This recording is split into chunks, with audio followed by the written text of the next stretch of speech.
The signal came on a Tuesday morning, detected by 3 different observatories at exactly the same time. Commander Jake Morrison was drinking his second cup of coffee aboard the Starbound when the communications officer burst into his quarters without knocking. "Sir, you need to see this right now," Lieutenant Keller said, his face pale. Jake followed him to the bridge. The main screen showed a cascade of data that made no sense at first. Then he saw the pattern. Someone was broadcasting directly to Earth, and the message was impossibly old, yet somehow new. "How long has this been transmitting?" Jake asked. "That's the weird part, sir. According to the analysis, it started exactly 48 hours ago. But the signal itself contains information that predates human civilization by millions of years.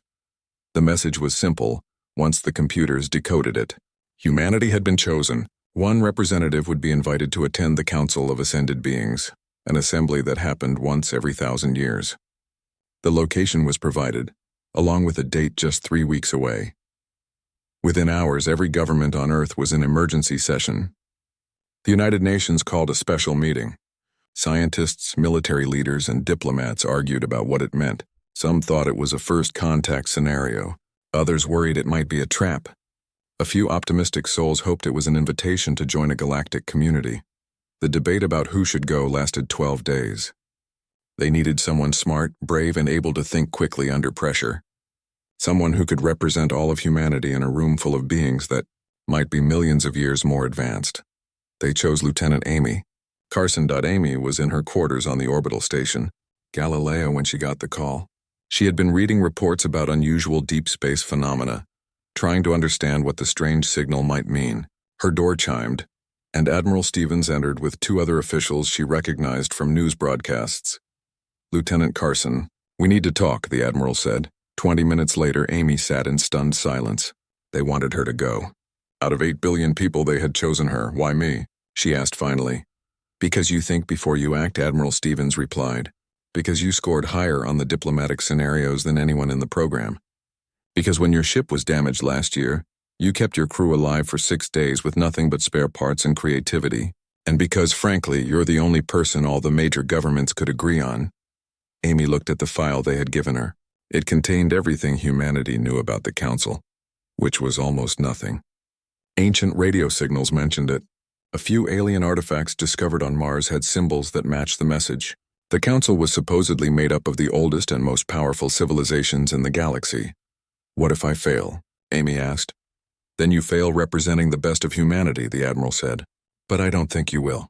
The next week passed in a blur. Amy underwent medical tests, psychological evaluations, and intensive briefings. Linguists taught her basic patterns they had detected in alien communications. Scientists explained theories about advanced civilizations. Historians reminded her of humanity's achievements and failures. On the last day before departure, Amy visited her family in Colorado. Her mother held her tight and cried. Her father gave her his old watch, the one his grandfather had worn in World War II. "Bring it back," he said simply. Amy returned to the launch facility where a strange ship waited. It had appeared in orbit exactly on schedule, a sleek silver vessel that seemed to bend light around it.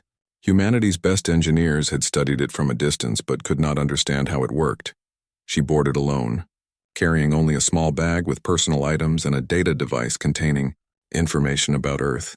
The interior was empty except for a single chair that adjusted itself to her body the moment she sat. Down, a voice spoke, gender-neutral and calm. "Greetings, human representative. I am the ship's navigation system. We will arrive at the Nexus in 72 hours. Please make yourself comfortable." The ship launched without warning, accelerating so smoothly that Amy felt nothing. Through the transparent hull, she watched Earth shrink to a blue marble, then a point of light, then nothing as they entered some kind of faster-than-light travel. Space twisted around them in colors that should not exist. Amy spent the journey studying everything she could. The ship provided access to a basic database about the Council members. She read about the Veloth, crystalline beings that could manipulate gravity and lived for thousands of years. The Luminar were described as pure energy, so old that they remembered when the first stars formed.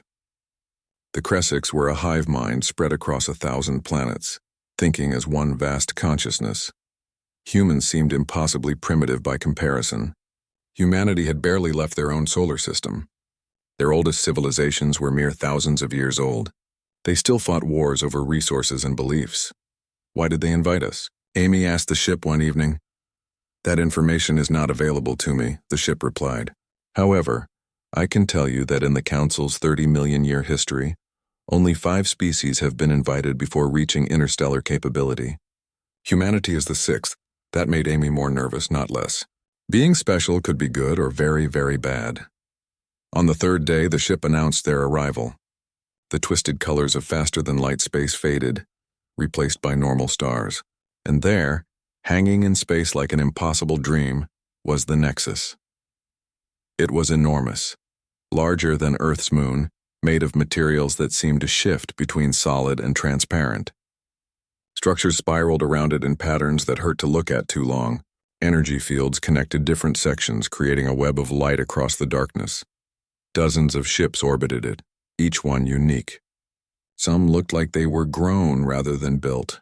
Others seemed to be made of pure force fields holding matter together. One ship appeared to exist in multiple dimensions at once, flickering between states of reality. The silver ship approached a docking port, and Amy felt her heart racing. This was it. No turning back now. When the ship docked, a door opened that had not been there before. Beyond it stood a figure that made Amy's breath catch. It was humanoid in shape, but clearly artificial, made of some dark metal that absorbed light. Its face was smooth except for 2 glowing blue eyes. "Welcome, human," the figure said in perfect English. "I am Cypher. I have served the Council for 10,000 years. I will be your guide during your stay. Please follow me." Amy stepped off the ship and onto the Nexus. The floor beneath her feet felt solid but looked like it was made of frozen starlight. The corridor stretched ahead, impossibly long, with doorways leading to chambers she could not begin to understand. "I must warn you," Cypher said as they walked. "Many council members opposed your invitation. They believe humans are too primitive, too violent, too young. You will be tested. How you respond will determine not just your fate, but the fate of your entire species." "No pressure then," Amy said, trying to keep her voice steady.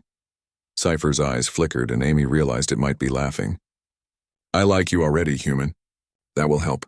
Come, the chamber of first meeting awaits. The council is eager to see what humanity has sent them." They walked deeper into the Nexus, and Amy Carson became the first human to step into a room where gods gathered to discuss the fate of galaxies. The chamber of first meeting was beyond anything Amy had imagined.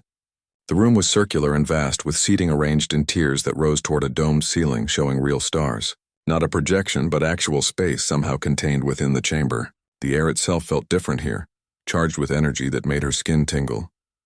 Cypher led her to the lowest tier where a single seat waited.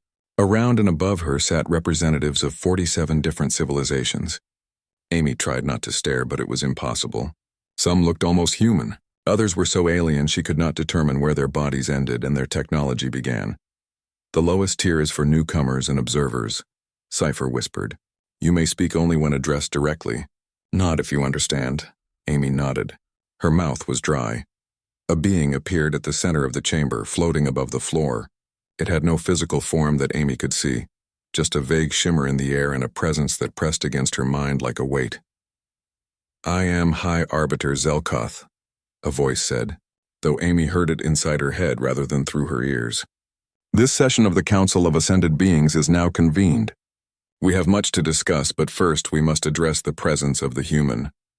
The chamber fell silent. Amy felt dozens of eyes, sensors, and awareness fields focus on her.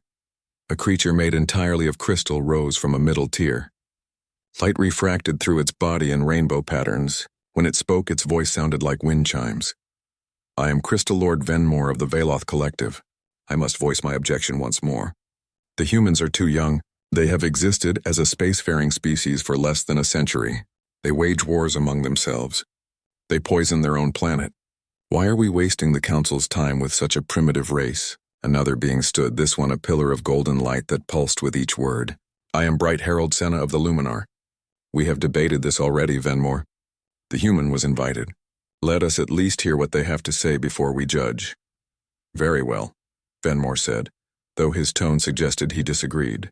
"Let the human defend their species. Tell us, small one, why should we allow you to remain? What can humanity possibly offer to this council?" Amy stood on shaking legs. Every eye in the chamber watched her. She had rehearsed speeches on the journey here, prepared arguments about humanity's potential and achievements. But looking at these ancient, powerful beings, all those prepared words felt hollow. She decided to tell the truth instead.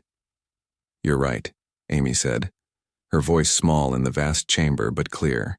"Humanity is young. We are primitive compared to you. We do wage wars. We have made terrible mistakes. Our planet suffers because of our ignorance and greed."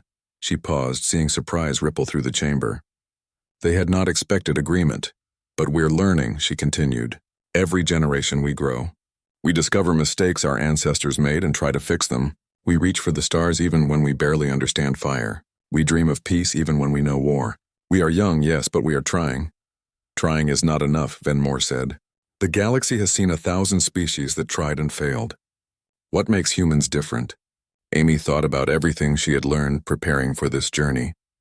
She thought about human history, about all the pain and beauty and struggle, and she remembered something her father had told her before she left. "We change," she said, "maybe faster than we should. 200 years ago, most humans owned other humans as slaves. We thought that was normal. Now the idea horrifies us. 100 years ago, we thought flying was impossible. 50 years ago, we thought leaving our planet was a distant dream. 20 years ago, we thought we were alone in the universe." She looked around the chamber, meeting eyes and sensors and consciousness fields. "You've been around for millions of years. You've seen everything. You know everything, but we don't. Every day is new for us. Every problem is something we've never faced before. And maybe, just maybe, that means we see solutions you can't anymore." The chamber was silent. Then a sound like thunder rolling through distant mountains echoed through the space. Amy realized with shock that one of the ancient beings was laughing. A massive entity on the highest tier moved for the first time. It looked like compressed starlight, ancient beyond measure. When it spoke, Amy felt the words in her bones. "I am eternal voice, eldest of the Luminar. I have not spoken in this chamber for 300 years. But I will speak now." The young human is wise beyond her years. She admits weakness but does not apologize for existence. She acknowledges flaws but maintains hope. This is rare. Eternal Voice turned its attention fully on Amy, and she felt like she was being examined down to her atoms. "You speak of change and fresh perspective. Very well, I will test this claim. Answer me, human. Your species faces a crisis of climate and environment. Your world grows warmer, storms grow stronger, and species die. This council could solve such problems with ease. Should we?" Amy felt the trap in the question. Every answer seemed wrong. If she said yes, she would admit humanity could not solve its own problems. If she said no, she would seem foolish for refusing help. "No," she said finally. "You shouldn't." The chamber erupted in surprised murmurs and energy pulses. "Explain," Eternal Voice commanded. "Because if you solve it for us, we learn nothing," Amy said. "If you save us from every crisis, we'll never grow up. We'll become dependent, waiting for powerful beings to fix our mistakes. Our children's children will never learn to think for themselves. Help us understand how to solve it, maybe. Give us knowledge. But don't take away the struggle that makes us stronger. Even if millions die while you learn," Venmore challenged. "Millions have already died," Amy said quietly. "And those deaths taught us that climate matters, that our world is fragile, that we need to change. If we learn that lesson, those deaths meant something. If you simply fix everything, they died for nothing, and we'll make the same mistakes again." Eternal Voice was silent for a long moment.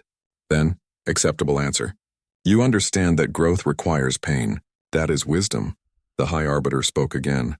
"The Council has heard arguments for and against the human presence. We will now vote. Those in favor of allowing the human to remain as observer, manifest your will." Light filled the chamber as beings voted. Amy could not count the patterns of energy, but Cypher leaned close and whispered, "It is close."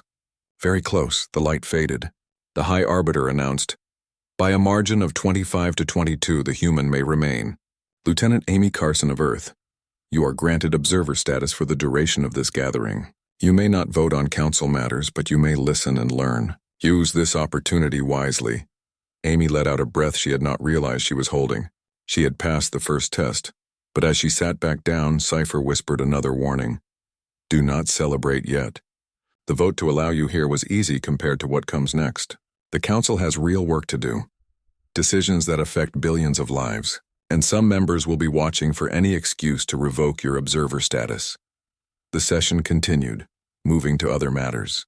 Amy listened as the council discussed the fate of a dying star system, debated whether to share technology with a rising species, and reviewed reports of strange signals from unexplored regions. She began to understand the weight these beings carried. Every decision they made could save or doom entire civilizations. No wonder they moved slowly, debated carefully, and resisted change. During a recess, several council members approached her. Some were curious, asking questions about Earth and human culture.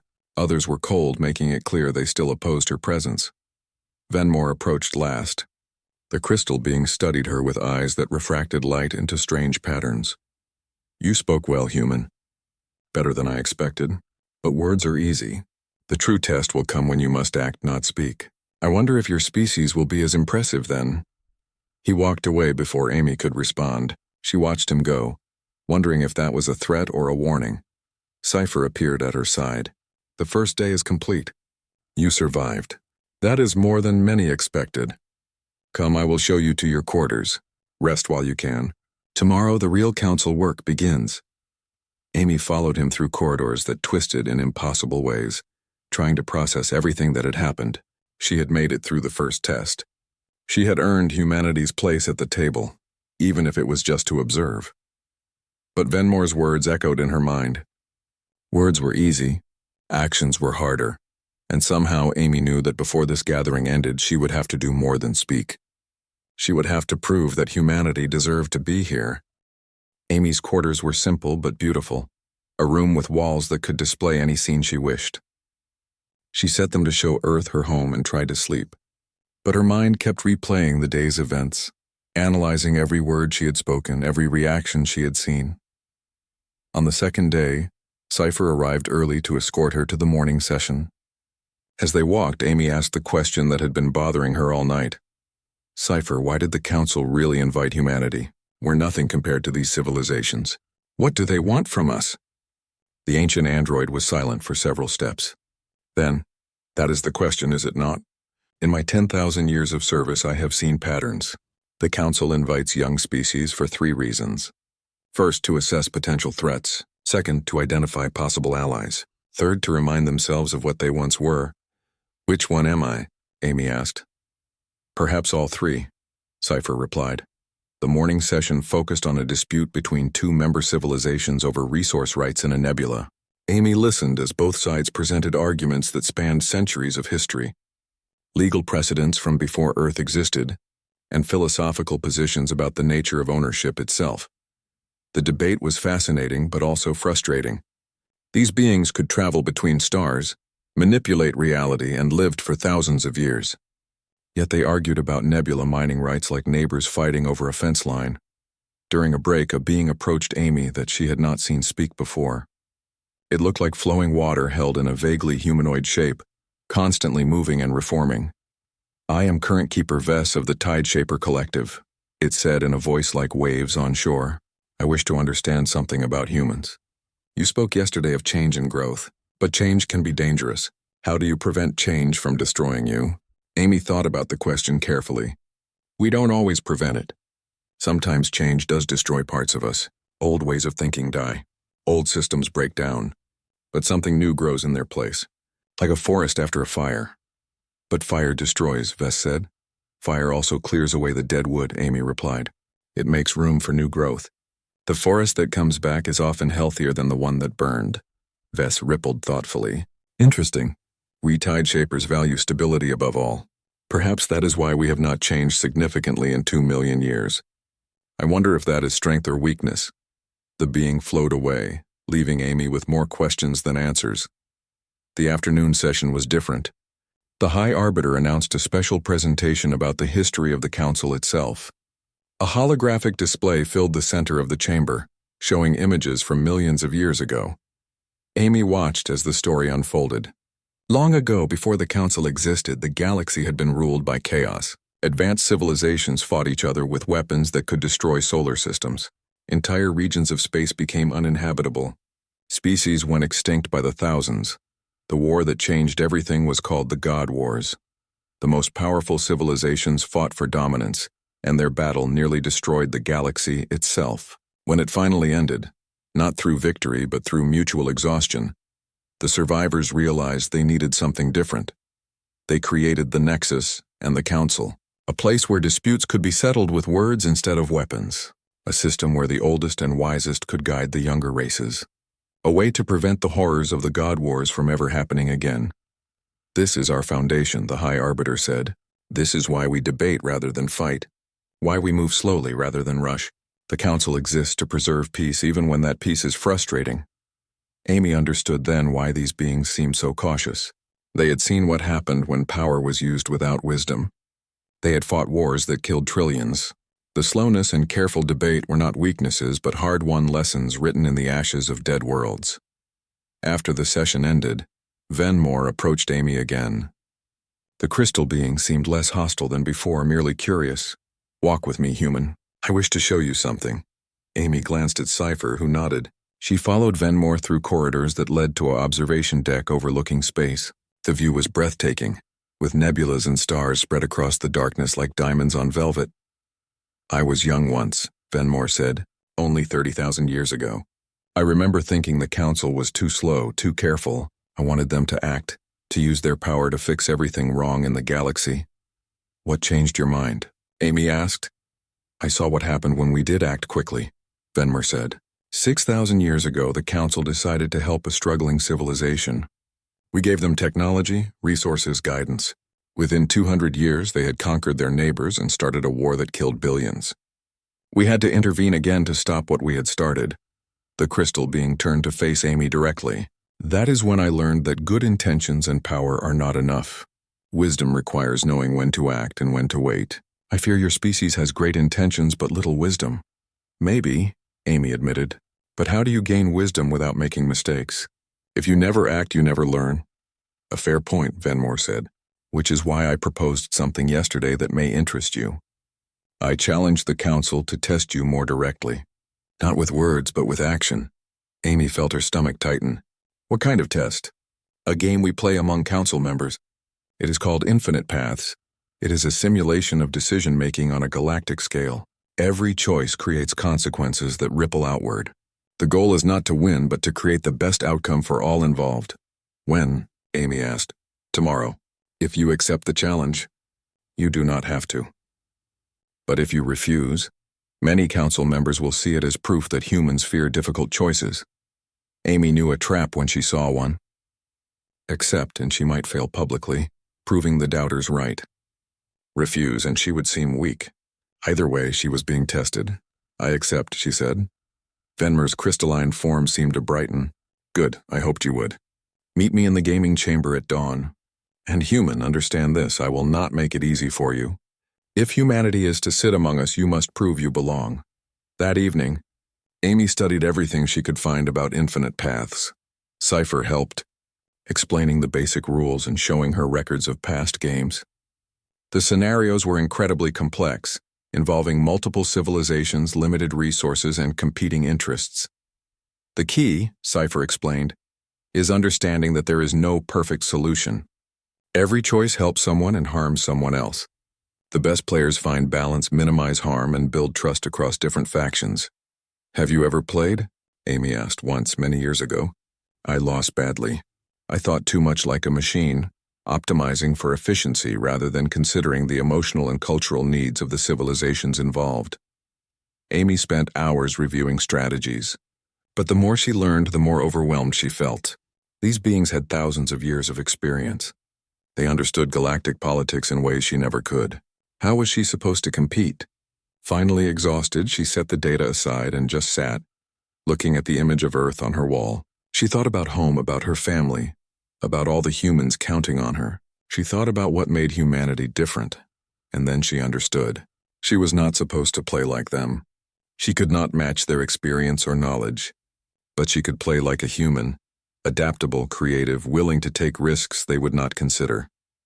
When dawn came, Amy felt ready. Not confident, but ready.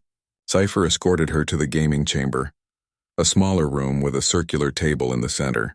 Venmore was already there along with several other council members who had come to watch. "Welcome, human," Venmore said. "Let us begin. The scenario is simple. 5 civilizations share a star system. Resources are limited. Tensions are high. One civilization has developed weapons that threaten the others. As arbiter, you must find a solution that prevents war while respecting each civilization's sovereignty and needs. The holographic display activated, showing the star system and the 5 civilizations. Amy studied the information quickly. Each civilization had different values, different needs, different fears. The game began. Venmore made the first move, representing one of the civilizations making demands. Amy responded not with a direct counteroffer, but with a question about what the civilization truly needed versus what they were asking for. Hours passed. The game grew more complex as each decision created new situations. Venmore played brilliantly, using his thousands of years of experience to create difficult scenarios. But Amy noticed something. He always played logically, predictably. Every move was optimal from a strategic standpoint. So Amy started making moves that were not optimal. She took risks. She created unusual alliances. She found creative solutions that bent the rules without breaking them. She played not to win, but to find a path where everyone could accept the outcome, even if no one got everything they wanted. Finally, after 8 hours, the game ended. The scenario resolved not in victory or defeat, but in a complex web of treaties and compromises that left all 5 civilizations stable and at peace. The watching council members discussed the game in their various languages and thought patterns. Amy could not understand most of it, but she saw Venmore's crystalline form shift in what might be surprise or respect. "You did not try to win," Venmore said finally. The alarm woke Amy from a restless sleep. Not the gentle chime she had set, but a harsh, urgent sound that filled her quarters. Red light pulsed through the room. Cypher burst through her door without waiting for permission. "Get dressed. Emergency council session. Something has happened." Amy threw on her uniform and followed Cypher through corridors now filled with rushing council members and their attendants. The usual calm of the Nexus was gone, replaced by urgent energy that felt like barely controlled panic.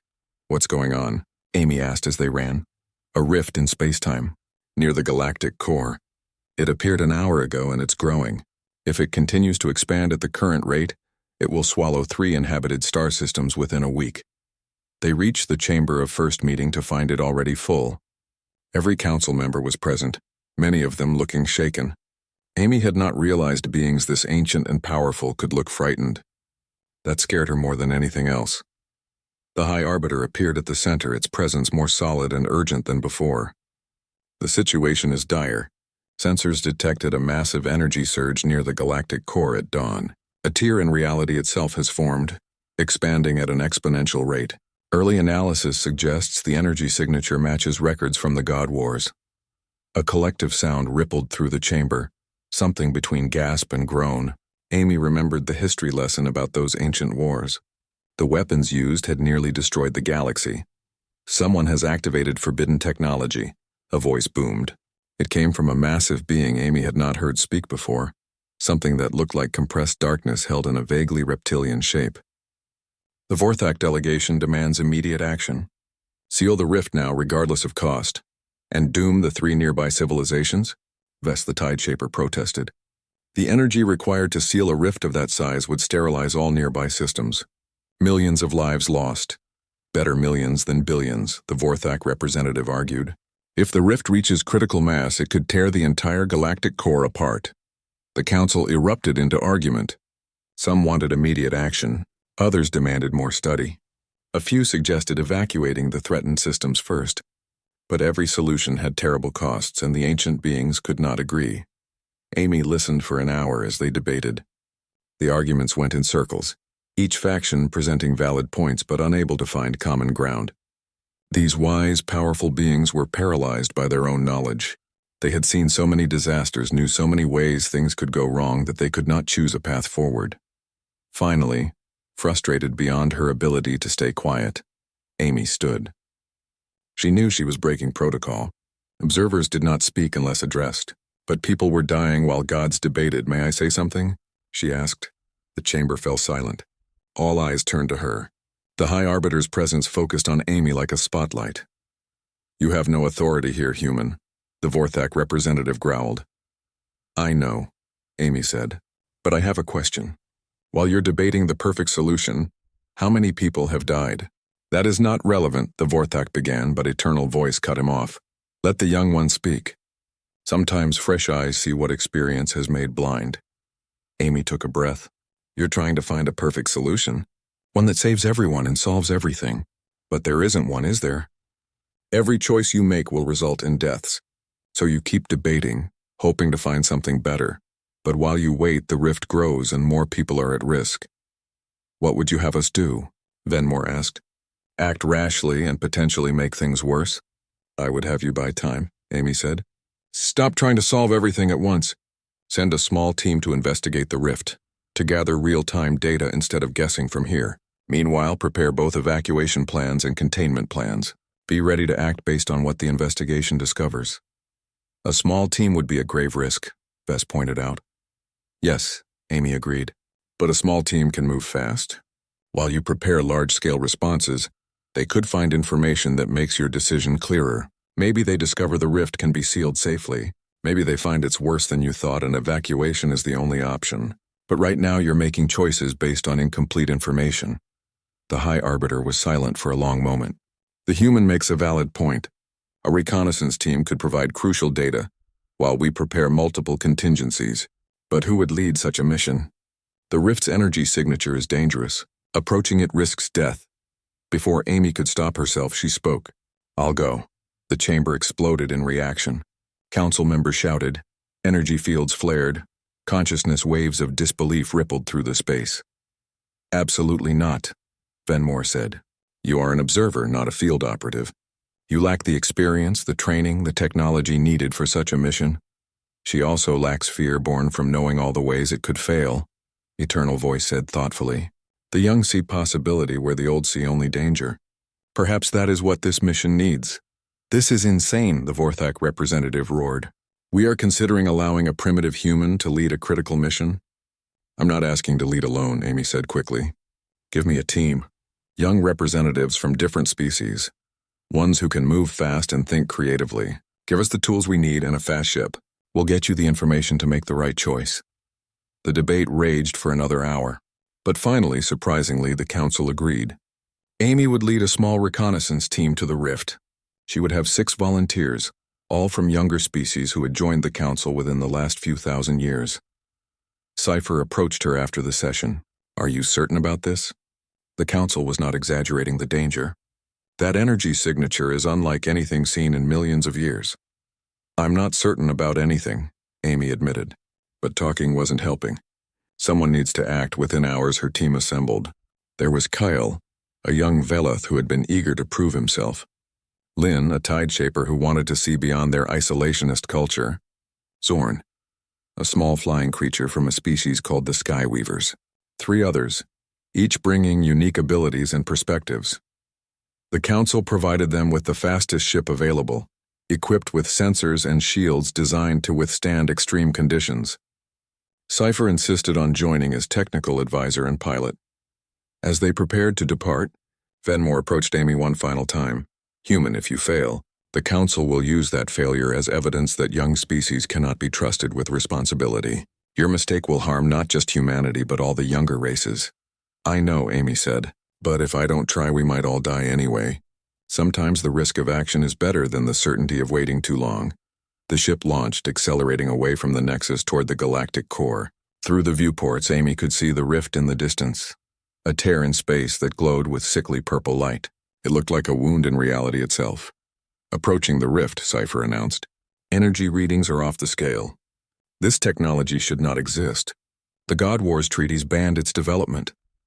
Someone broke the treaty then, Kyle said grimly. They flew closer, sensors gathering data. The rift was even worse up close, pulsing and growing with each minute. But as they analyzed the energy patterns, something became clear. This isn't random, Lynn said, studying the readings. The rift is controlled. Something or someone is directing its growth. Can you trace the control signal? Amy asked. Cypher worked at the controls. Yes, it's coming from a station near the rift's edge. Small facility, maybe 1 or 2 occupants. Whoever is doing this is right there. Then we need to talk to them, Amy said. Take us in. That's dangerous, Zorn chirped. If they created the rift, they won't be friendly. Maybe not, Amy agreed. But we need to understand why they're doing this. You don't tear a hole in reality for no reason. Cypher guided the ship toward the station. As they approached, a voice crackled over the communication system. Turn back. This does not concern you. This concerns everyone, Amy replied. You're threatening millions of lives. At least tell us why. There was a long pause. Then, very well. You may dock, but come alone, human. The rest stay on the ship. Bad idea, Kale said. This could be a trap. Probably is, Amy agreed. But we need answers. If I don't come back in 30 minutes, tell the council what we learned and get out of here. She left the ship and crossed to the station airlock.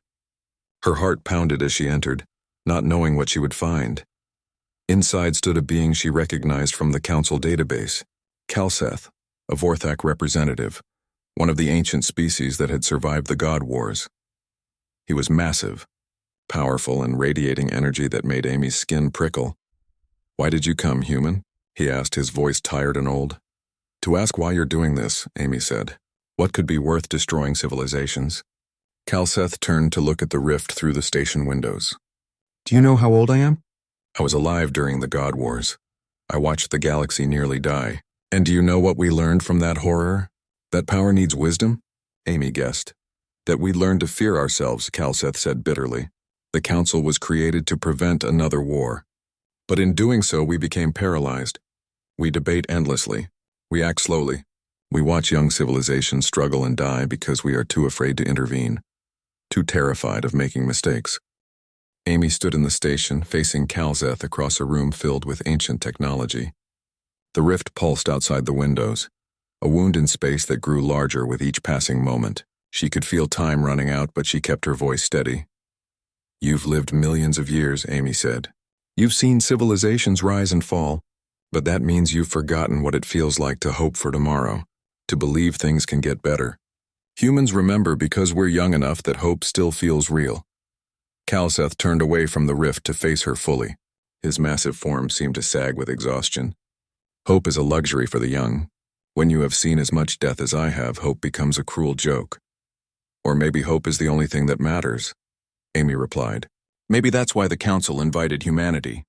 Not because we're powerful or wise, but because we still believe tomorrow can be better than today. We haven't lived long enough to lose that belief.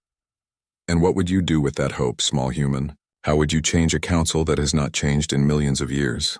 Amy thought about everything she had learned during her time at the Nexus. The debates, the caution, the paralysis born from too much knowledge. Then she thought about her team. Young representatives from different species working together without the weight of ancient history holding them back. I'd start by showing them it's possible, she said. My team out there, they're from different species that have fought wars against each other in the past. But right now, they're working together because they don't carry the grudges their elders do. That's how change starts, not with grand gestures, but with small groups proving it can be done. And if the council refuses to change, then my team and others like it keep working anyway. We prove ourselves valuable. We solve problems the old ways can't fix. Eventually, they'll have to notice. Change doesn't need permission. It just needs people willing to try. Kalseth was silent for a long time, studying Amy with eyes that had seen galaxies form and die. Finally, he spoke, his voice quieter than before. You remind me of someone I knew long ago, before the God Wars. She also believed in hope, in change, and the possibility of something better. I thought she was foolish. Then she died in the first battle, and I realized too late that her foolishness was actually courage. He moved to the station's controls. I am old human, too old. I started this crisis because I wanted to force change, but you are right. Change forced through destruction is just another war. I have fought enough wars, so you'll stop the rift? Amy asked, hardly daring to believe it. I will try, but the technology I used is unstable. Shutting it down may cause a backlash. The rift could collapse violently, destroying this station and possibly your ship. Then we do it together, Amy said. She activated her communication device. Cypher, bring the team over here. We need everyone. Amy, what are you doing? Cypher's voice crackled back. Something probably stupid. Just trust me. Within minutes, her entire team was in the station. They stared at Kalseth with fear and suspicion, but Amy quickly explained the situation. He wants to stop the rift, but he needs help. The shutdown process is complex and dangerous. If we work together, we can minimize the risk. Why should we trust him? Kale demanded. He created this crisis. Because right now we don't have a choice, Amy said. We can spend time arguing about trust, or we can spend that time saving millions of lives. I vote for saving lives, Zorn chirped in agreement. The human is right. We came here to investigate and find a solution. We found both. Now we act. One by one, the team members agreed. Even Kale, though reluctantly. Calseth showed them the controls, explaining what needed to be done. The process required perfect timing and coordination. Each team member would handle a different system, shutting them down in sequence to prevent a cascade failure. If this works, Calseth said, the rift will collapse safely. If it fails, the backlash will likely destroy everything within 1,000 kilometers, your ship included. Then we better not fail, Amy said. They took their positions. Calseth counted down, and on his signal they began. Amy watched her team work, each one focused on their task. This was the change Calseth wanted to force, happening naturally. Young beings from different species working together, trusting each other because they had not yet learned to be enemies. The station shuddered as systems shut down. The rift pulsed, growing unstable. Energy readings spiked dangerously. Keep going, Calseth commanded. We're past the point of no return. The final sequence began. Amy's hands flew over her console, following Calseth's instructions. The station groaned, metal and exotic materials straining under forces they were not designed to handle. Then suddenly, it was done. The rift outside the windows flickered, pulsed one final time, and collapsed in on itself. It disappeared in a flash of light that left spots in Amy's vision. Silence filled the station. They had done it. The crisis was over. Calseth slumped against a console, looking more tired than Amy had thought possible for such a powerful being. It is finished. The galaxy is safe from my foolish attempt at forced evolution. What happens now? Lynn asked. The Council will want justice for what you did. They will have it, Calseth said. I will return to the Nexus and face judgment. I expect I will be stripped of my council seat and exiled, perhaps imprisoned. I accept this. Or, Amy said slowly, you could help us instead. Everyone turned to look at her. Calseth raised his head. Explain. You wanted change. Well, change is happening. My team proved that young representatives can handle crisis situations, but we're going to need mentors, beings who understand the Council and its history, someone who can guide us while we prove that new ways can work. You would trust me after what I did? Calseth asked. No, Amy said honestly, but I'd give you a chance to earn that trust. You made a mistake. A big one. But you also stopped when someone gave you a reason to. That counts for something. The team returned to the Nexus to find the entire Council assembled and waiting. When they entered the chamber of first meeting with Calseth in custody, the reaction was explosive. Council members demanded explanations, justice, punishment. The High Arbiter called for silence. Let them speak. Tell us what happened. Amy stepped forward and told the story. Everything. From finding Calseth to their decision to work together to stop the rift. She did not hide his crimes, but she also emphasized his choice to stop, to help, to seek redemption rather than let pride drive him to destroy. When she finished, the chamber erupted in debate. Some wanted Calseth executed for breaking the God Wars treaties. Others argued for exile.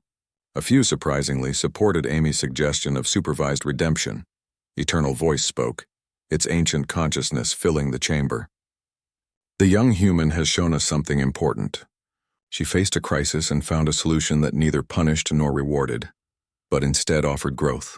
That is wisdom beyond her years. It is also naive, the Vorthek representative argued. Calseth committed a serious crime, and he will face consequences, Eternal Voice agreed. But perhaps those consequences can serve the future rather than just punish the past. The humans team proved that young representatives can handle serious responsibilities. Let Calseth serve as their advisor, teaching them while being watched by the Council. Let his punishment be to help create the change he tried to force. The debate continued for hours, but eventually, the Council reached a decision. Calseth would lose his voting seat, but remain as a non-voting advisor to younger representatives. He would be monitored constantly, and any misstep would result in immediate exile. As the session concluded, the High Arbiter turned to Amy. Lieutenant Amy Carson, you came to this council as an observer. You have proven to be much more. The question now is whether humanity deserves a permanent place among us. Amy felt every eye in the chamber on her. This was the moment. The real test. She thought about everything she had experienced, everything she had learned. "No," she said quietly. The chamber fell silent, shocked. The High Arbiter's presence intensified. "Explain." "Humanity doesn't deserve a permanent seat yet," Amy said. "We're still too young, too inexperienced. We've proven we can think differently and act in a crisis, but we have so much more to learn. Giving us a seat now would be like giving a child a weapon because they showed courage once." She looked around the chamber, meeting the gazes of ancient, powerful beings. "But I would ask for something different. Let humanity remain as observers, but let us participate more actively. Let us work with other young species, learning from you while also showing you what fresh perspectives can offer. Let us earn our seat over time, proving ourselves not through one crisis but through years of service and growth." "And if we refuse?" Venmore asked, though his tone suggested curiosity rather than hostility. "Then we go home and keep growing anyway," Amy said with a smile. "Because that's what humans do. We don't wait for permission to become better. We just try, fail, learn, and try again. But I think we could learn faster and help more if we stayed connected to the Council." Eternal Voice's laughter rumbled through the chamber like distant thunder. "The human refuses power but asks for responsibility. That is perhaps the wisest thing anyone has said in this chamber in 1,000 years." The Council voted. This time the margin was not narrow. By an overwhelming majority,